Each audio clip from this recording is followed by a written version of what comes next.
I want to ask you something. Do you recall the last moment you existed without worry? Not performing, not hiding behind forced smiles, but really feeling unburdened, present, and liberated. The vast majority of us remain perpetually waiting, postponing joy until circumstances become flawless. But perfection never actually shows up. Buddhism teaches us that peace isn't found in the future. It's discovered when we stop avoiding, abandon control, and return to authentic experience. If dwelling in mental loops has worn you out, if you're willing to release anxiety and reclaim authentic aliveness, then these 7 insights could be the message your soul has been seeking. The first truth: the present moment is the only safe place you'll ever have. Buddhism's deepest wisdom reveals that true peace and real liberation are only accessible in the now.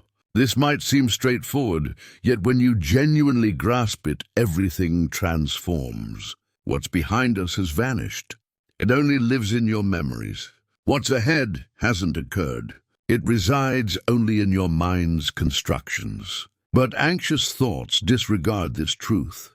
It draws you into a mental landscape loaded with suppositions and potential outcomes.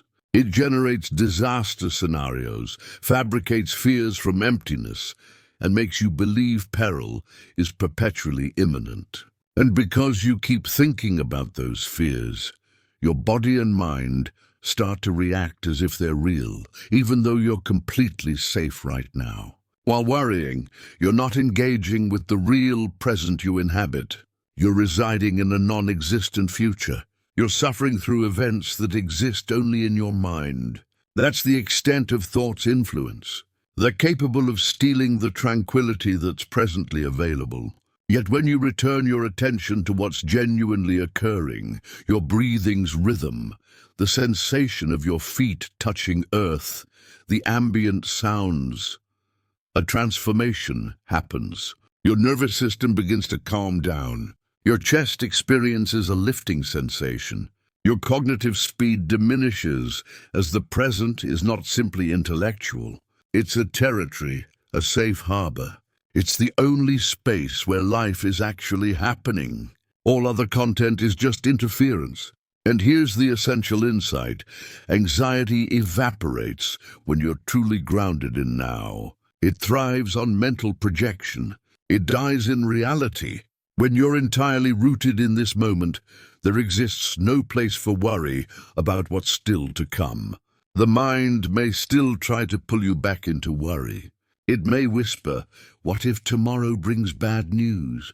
But you can learn to gently speak back to it, saying, "I don't need to solve tomorrow right now. At this moment I'm secure. At this moment I am breathing. And this is all that's needed." The second truth: acceptance doesn't mean quitting. It means granting yourself permission to breathe freely. We frequently mistake acceptance for weakness. We believe that accepting something hard means we've quit trying, that we've failed, or that we've abandoned hope for change. Yet in Buddhist teaching, acceptance isn't about yielding to powerlessness. It's about freeing ourselves from the depleting need to control every event we encounter.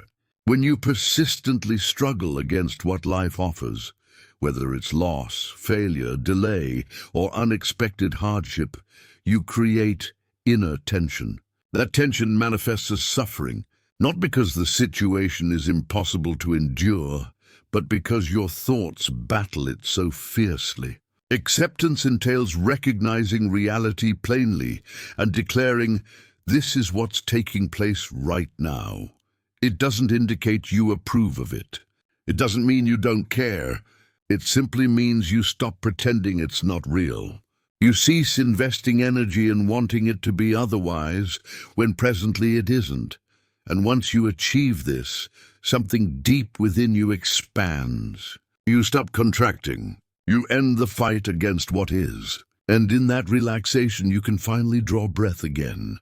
The third truth: not every thought is worthy of your attention or trust.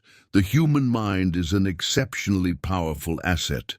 though it can also be an intensely noisy and disorienting realm. Daily, thousands of thoughts move through your mind. Some useful, many redundant, and far too many rooted in fear, doubt, and insecurity. One of Buddhism's central lessons is understanding that you are not identical to your thoughts. This straightforward reality, when completely understood, can revolutionize your internal experience. Just because a thought shows up in your consciousness doesn't mean it's correct, and it absolutely doesn't deserve your entire attention or conviction. Worry flourishes on uninspected thoughts. It initiates with a single soft voice. What if something dreadful takes place? And suddenly you're tracking that thought into a whirlpool of imagined nightmare scenarios. Still, here's what Buddhism instructs. The mind mirrors the sky, and your thoughts mirror clouds. Some clouds are gentle and appealing, others are menacing and fierce, but none are permanent, and none constitute the sky's essence. The sky continues unaffected, even when storms traverse it. When you start to notice your thoughts, instead of being caught up in them, you grow what's referred to as mindfulness. So when your mind tells you I'm not good enough, or I can't handle this, or everything is going to fall apart, you don't have to argue or panic. Instead, you can rest, breathe, and calmly state, this is simply a thought. It's not factual. I don't need to believe it. Number 4, impermanence assures your fear cannot remain permanently. One of the most significant and emancipating Buddhist teachings is the truth of impermanence, the comprehension that everything in existence is perpetually changing. Nothing persists as it was. Just like the seasons, every experience, good or bad, will pass. Look back at the periods in your past when you felt adrift, anxious, shattered, or unclear. At that moment, those emotions might have felt intolerable, yet here you stand. You made it through them. Feelings, no matter how strong, are impermanent. When you remember impermanence, you create space between you and your suffering. You learn to abide with your distress without panicking about it. You let it move through you like a wave, rising, peaking, and eventually receding. So when worry manifests, position your hand over your heart. Whisper to yourself, this is simply a moment. It won't continue.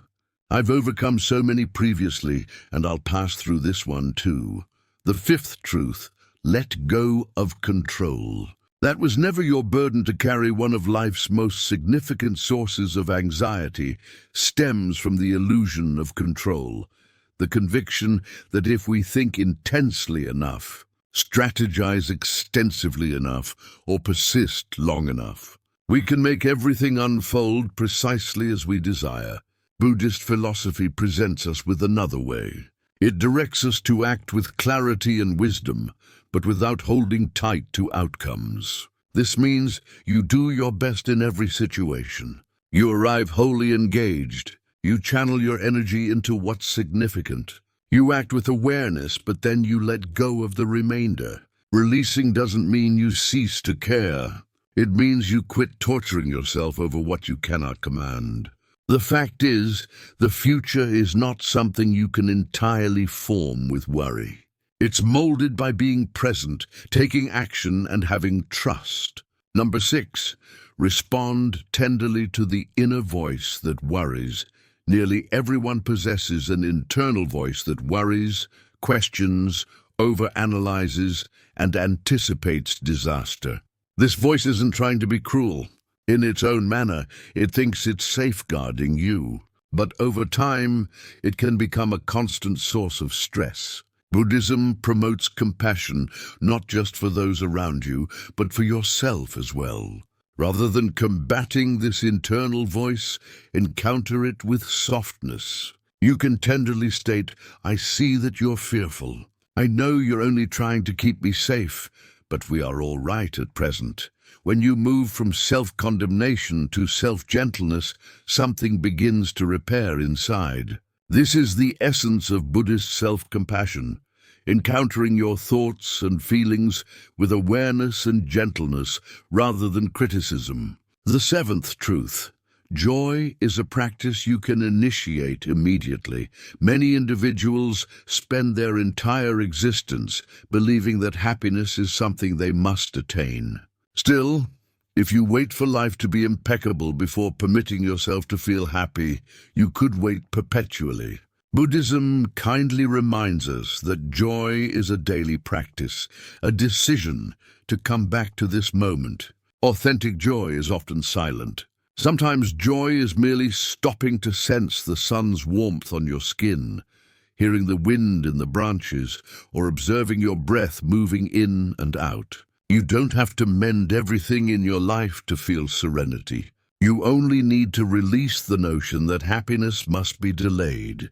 Joy exists in the present, and when you learn to touch that joy, even in the middle of life's messiness, something beautiful begins to happen. When you embrace joy in this calm, gentle, everyday approach, you discover that happiness was never far away. It was always near, not to be followed, but to be recognized.